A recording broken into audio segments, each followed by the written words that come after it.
Ada beberapa orang yang saat ini masih berkuasa, juga memiliki kepentingan di sana.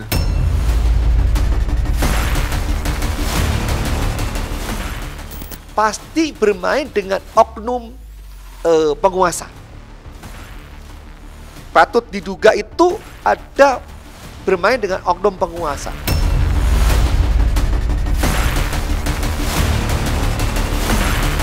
Data informasi yang kami terima akan ada kandidat 6 orang tersangka lagi yang terlibat langsung dan tidak langsung melalui kebijakan, melalui otoritas mereka, melalui popularitas mereka.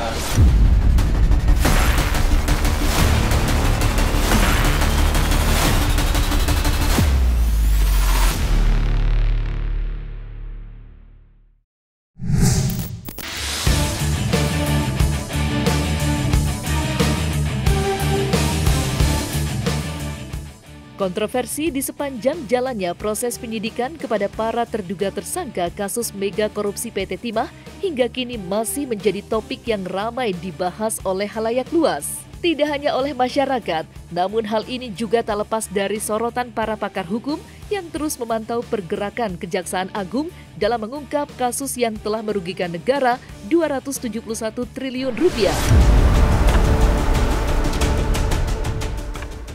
Dan sejak beberapa orang ditetapkan menjadi tersangka, namun hingga kini Kejaksaan Agung RI belum juga mengungkap 6 nama yang selama sepekan digembar-gemborkan. Tentu ini pun langsung menjadi sorotan bagi National Corruption Watch yang masih penasaran dengan 6 nama yang selama ini belum diungkap oleh Kejagung. Lantas, apa penyebabnya? Mungkinkah Kejagung sedang mendapatkan tekanan dari para orang kuat di negeri ini?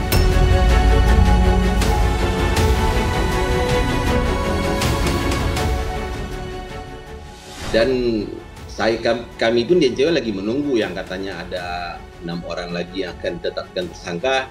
Ini sepertinya sudah ada gerakan-gerakan mungkin yang dilakukan sehingga terjadi pelemahan terhadap pengungkapan kasus ini.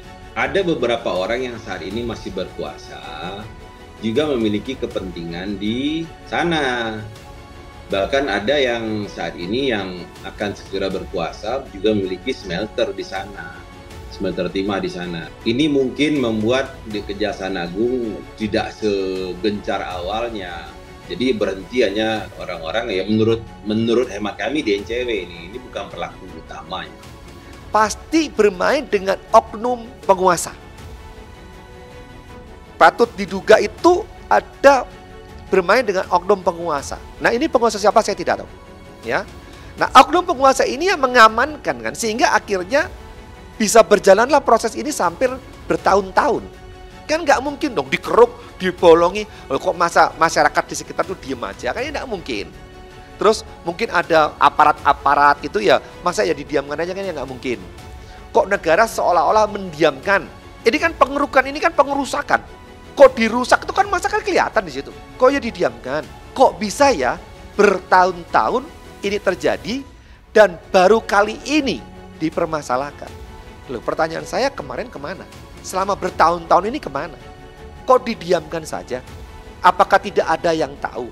Apakah semua tidur? Dugaan saya ada bermain dengan Nah, kalau seandainya Kapus Penkumnya Kejaksaan Agung mengatakan bahwa kerugian itu yang paling besar adalah kerugian karena kerusakan lingkungan, karena aktivitas illegal mining ini akan susah dikuantifisir nantinya.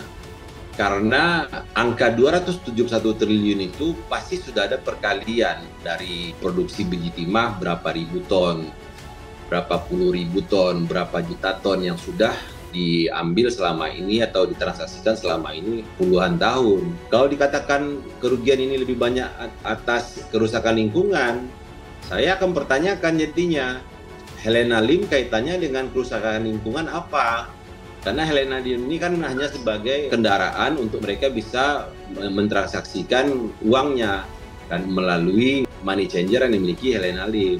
Nah, kalau seandainya kerusakan lingkungannya yang lebih besar dari 271 triliun, ini nanti ujung-ujungnya, mohon maaf ini, kembali lagi kita ini tidak akan melihat ada pengembalian kerugian negara yang nilainya itu ratusan triliun. Menurut saya terjadi penurunan endurance dari Kejaksaan Agung untuk mengejar kandidat-kandidat tersangka lainnya. Berdasarkan informasi yang kami terima, ada 6 lagi calon tersangka. Yang jelas, data informasi yang kami terima akan ada kandidat 6 orang tersangka lagi yang terlibat langsung dan tidak langsung melalui kebijakan, melalui otoritas mereka, melalui popularitas mereka, melalui konektivitas mereka dengan penguasa di wilayah, dengan penguasa di ranah regulasi.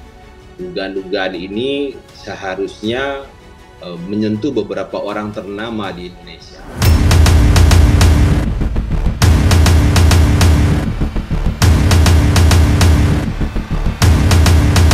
Tidak hanya menanti 6 sosok yang masih belum diungkap oleh Kejagung, Ketua DPP NCW, Hanifah Sutrisna, baru-baru ini juga kembali menyoroti nominal kalkulasi kejaksaan terkait yang diklaim sebagai kerugian negara. Namun mirisnya, Ketua DPP NCW justru merasa pesimis jikalau Kejaksaan Agung bisa mengumpulkan nominal tersebut untuk dikembalikan ke kas negara. Lantas benarkah dari 16 yang sudah ditetapkan sebagai tersangka, Kejagung nyatanya baru bisa mengungkap aliran dana yang masih jauh dari nominal tersebut?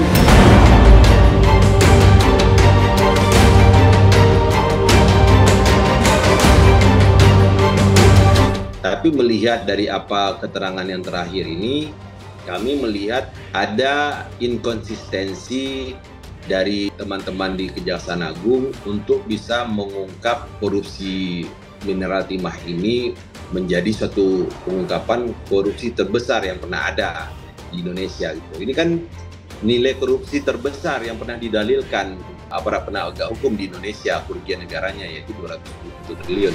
Kita hanya sebatas untuk meneliti apakah rekening yang telah kita blokir ada kaitannya atau tidak. Nanti kita lihatlah ya, kita masih menelusuri. Saya tidak melihat Kejaksaan Agung ini sepertinya agak sedikit melemah kalau dari sisi pandangan kami di NCW ya. Kenapa kami melihat bahwa yang kemarin itu didalilkan kerugian negara itu berkisar sampai dengan 271 triliun. Terakhir dikatakan bahwa sebagian besar dari kerugian negara yang 271 triliun itu berasal dari kerusakan lingkungan yang disebabkan oleh illegal mining yang dilakukan oleh para tersangka ini atau para terduga korupsi ini. Nah, ini sebenarnya ada hal yang janggal bagi kami di NCW ya. Bagi kami di NCW ini ada hal yang janggal di sini. Kalau sudah mendalilkan ada kerugian negara sebesar 271 triliun, kejaksaan atau aparat penegak hukum harus mengejar itu. Karena kerugian yang sudah didalilkan ini harus diambil, harus si pelaku ini diambil hartanya senilai dari dalil kerugian negara yang sudah disampaikan oleh Kejaksaan Agung. Dia ini nggak bisa bermain sendirian. Pasti ada aktor intelektual dadernya. Berarti ada nanti kubu sayap-sayapnya, ada pelaksananya, ada pengaturnya, ada yang nanti menjalankan di lapangan. Ini ada grup, ini ada kong kali kong. Ini ada kong kali kong secara bersama-sama masif, ya, terarah, ya. Nah, ini ada banyak orang. Nah, maka hasilnya ini akan dibagi-bagi banyak orang. Nah, dengan mengambil hak negara atau biji timah yang harusnya diolah di smelternya timah tapi tidak diolah sebagaimana mestinya, malah menjadi perusahaan timbang bukan perusahaan tambang. Nah, disinilah dalil korupsinya ini dikatakan bahwa keterlibatan dari 16 tersangka 16 orang yang sudah ditetapkan tersangka. Dan kalau seandainya dikatakan akan didalilkan lagi disangkakan sebagai bagian dari tindak pidana pencucian uang, nah ini kan harus dikaji apakah hasil dari transaksi ini dikelola oleh 1 orang, 2 orang, 3 orang, atau sekelompok orang, atau satu perusahaan atau sebuah perusahaan money changer yang mendistribusikan hasil dari korupsinya ini. Nah, di sanalah dugaan saya keterlibatan dari saudari HL inilah yang dikejar oleh Kejaksaan Agung. Kemana aja uangnya ditransfer, siapa aja mentransfer, berapa jumlah yang ditransfer, sudah berapa lama ditransfer. Kemudian kapan aja waktunya ditransfer Lokus dan Tempus, itulah yang dikejar oleh para penyidik di Kejaksaan Agung. Saya ingin Kejaksaan Agung mengungkap ini seterang-terangnya. Bahkan ada beberapa pihak yang sudah diduga kuat terlibat langsung dengan dugaan korupsi, dugaan gratifikasi, dugaan suap terkait dengan korupsi mineral timah ini. Ini harusnya mereka lebih gagah bicara. Bahkan seperti saya bilang kan, akan ada pejabat selevel menteri mungkin yang memiliki kaitan langsung dan tidak langsung dengan para terduga yang sudah ditetapkan terduga korupsi yang sudah ditetapkan sebagai tersangka.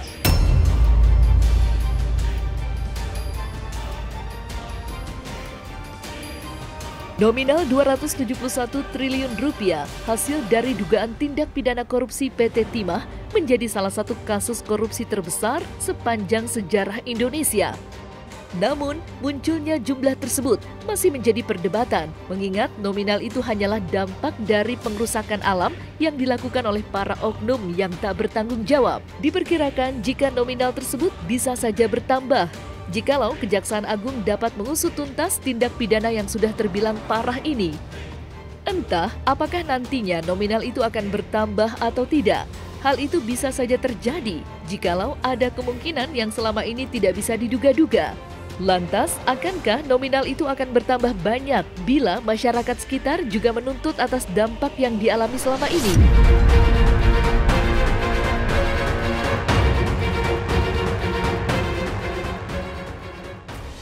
Nanti kalau dikatakan kerusakan lingkungan, masyarakat yang terdampak pun nanti akan mengajukan kerusakan terhadap lingkungan mereka. Bisa bertambah-tambah lagi itu kerugian negara dan kerugian masyarakat. Mereka terdampak terhadap debunya, mereka terdampak karena kerusakan airnya, sumber airnya, kerusakan lingkungannya, banyak mereka tidak bisa melakukan aktivitas pertanian mungkin. Ini menurut saya ada hal yang janggal. Tapi kami di NCW tidak berusaha merusak semangat dari teman-teman di Kejaksaan Agung untuk mengungkap ini menjadi lebih terang-terangan. Sehingga penambangan ini kan merusak alam, ya kan?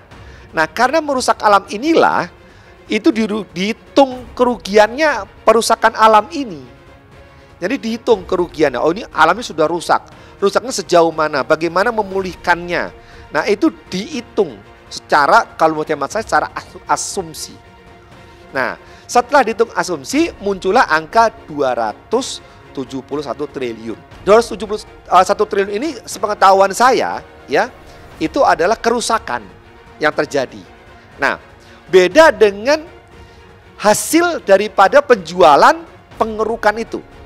Saya yakin ini beda. Apakah bisa lebih? Bisa. Apakah bisa kurang? Bisa juga. Ya, karena saya bukan kuasa hukumnya, saya tidak tahu. Nah, tapi yang jelas itu kan dikeruk, diambil, nah setelah itu diproses, dijual kan begitu ya. Nah, berapa yang didapatkan? Ini kurang lebih menurut hemat saya tidak, sampai hari ini belum ada yang tahu. Harvey dalam hal ini menurut saya karena dia pihak swasta ya, dia mungkin bukan korupsi, tapi dia lebih ke suap gratifikasi. Kalau menurut pandangan NCW ya, karena kan dia pihak swasta. Harvey Muiznya mungkin tidak ke korupsinya, karena kan dia yang bisa didalilkan korupsi itu adalah si pengurus atau direksi PT Timah Tbk. Tapi kan serta-merta, artinya orang ini persekongkolan jahat yang dilakukan dengan PT Timah ini, harusnya ini sebagai perusahaan tambang negara, dan mereka memiliki smelter juga untuk mengolah biji timah, malah kan ada dugaan biji timah ini diselewengkan dan diambil oleh pihak swasta. Saya yakin dalil 271 triliun kerugian negara itu awalnya ya, kalau saya melihat ya, mungkin ada bagian dari kerusakan lingkungan yang ditimbulkan. Tapi kan ada jumlah transaksi produksi yang dilakukan di smelter-smelter para tersangka ini yang disangkakan mengolah biji timah ilegal. Ini kan sebenarnya bisa dikuantifikasi. Ini angkanya kan masih jelas. Berapa ribu ton yang sudah mereka produksi biji timah ini menjadi produknya di sana, apakah menjadi timah batangan, apa menjadi timah apa, ya kan, produk turunannya kan, saya nggak mau juga membahas turunannya, nanti melebar lagi kita.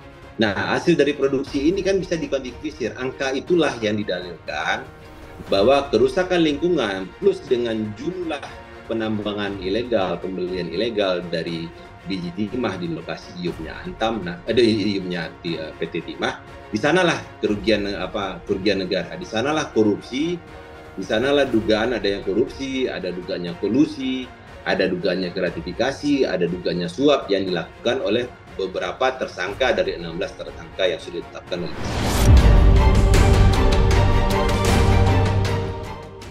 Nah, selesai sudah Cumi Lovers? Saksikan terus Cumi Camp In-Depth, kabar lengkap, mendalam, dan akurat dari narasumber terpercaya.